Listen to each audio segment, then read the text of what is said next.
right now. Tanks must go.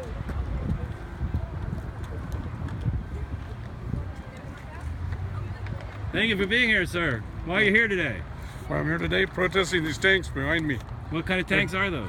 Well, they're holding some very dangerous stuff, butane, and they have propane in this facility. Very, very explosive elements.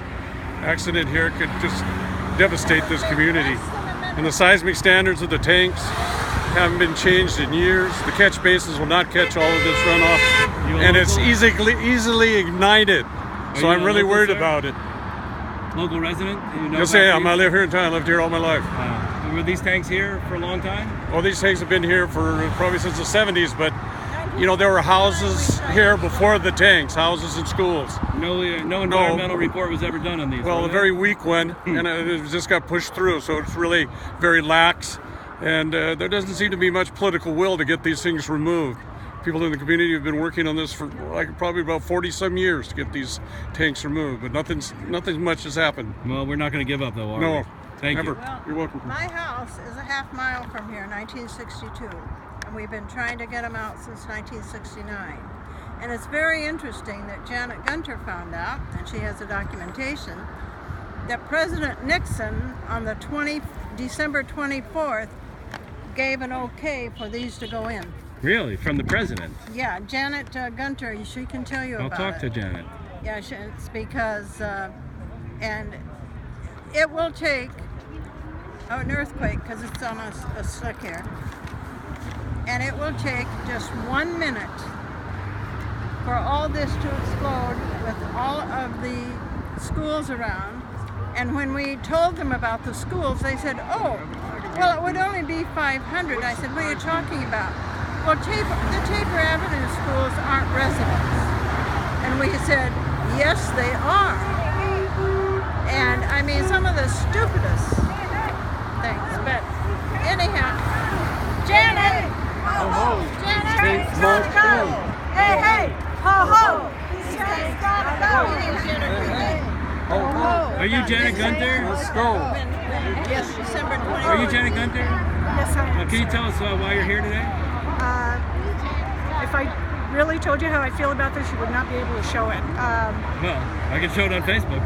It's outrageous that these guys are here and have been here for over 42 years, brought in here illegally because of the influence of the Nixon administration for his CEO friend of the company at the time.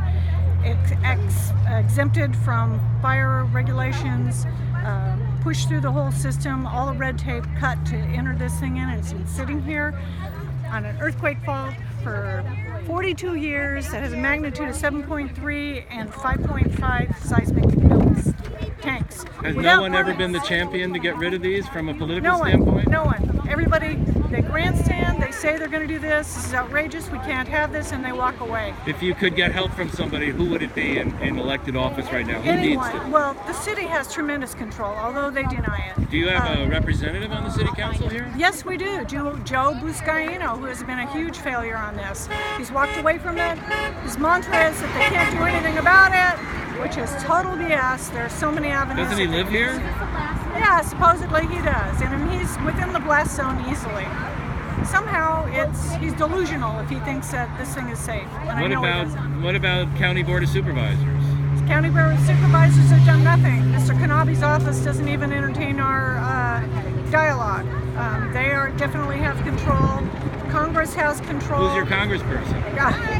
Congressperson Janice Hahn, who was also our city councilwoman, who has declared that she cares and this is not a proper place for this thing, etc., but has yet to do anything about it.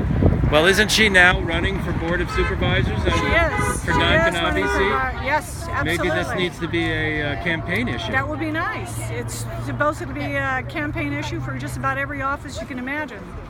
Well, and these two tanks are just two tanks. I drove here down to Anaheim, and this whole boulevard is lined with fossil fuel production. Oh, They were built under strict regulations. Yeah, this is going to be this is a cascading failure event waiting to happen.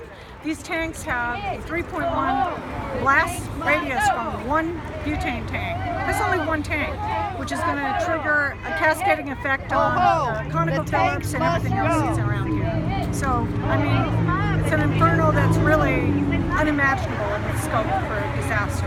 Thank you. Thank you.